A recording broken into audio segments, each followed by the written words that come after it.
अगर आप शुद्ध उच्चारण के शौकीन हैं, हिंदी और उर्दू या इन दोनों भाषाओं से, हिंदी या उर्दू या इन दोनों भाषाओं से प्यार करते हैं, या इनमें से किसी एक से भी प्यार करते हैं, तो आपको अपना उच्चारण, अपना तलफ़ुज़, अपना प्रोनंसिएशन शुद्ध करना चाहिए। और उसके लिए आप मुझे सुनते रहिए, तो भी आप सुनकर काफ़ी कुछ अगर सीखना चाहें तो सीख जाएंगे। इसका मतलब ये नहीं है कि मैं कोई अफलातून हूँ, कोई तोप हूँ, मैं कुछ भी नहीं हूँ, लेकिन मैं शुद्ध बोलने का प्रयास करता हूँ और काफ़ी हद तक कामयाब हूँ, और आपको गलत चीज़ डिलीवर नहीं करता। पवन का मतलब होता है हवा, ठीक है, हवा, वायु, ठीक है, एयर। समीर, कितने पर्यायवाची हैं आपके।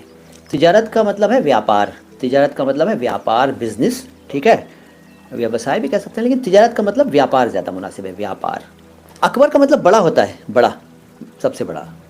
अल्लाह अकबर जो है ना, उसमें अकबर शब्द आता है, तो वो अकबर सबसे बड़ा, बड़ा, ग्रेटेस्ट। मयंक आए हैं। मयंक साहब, आपके नाम का मतलब है चांद।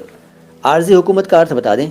आर्जी का मतलब टेम्परेरी, और हुकूमत का मतलब शासन, अस्थाई शासन। टेम्परेरी शासन जो होता है उसको आर्जी हुकूमत कहते हैं।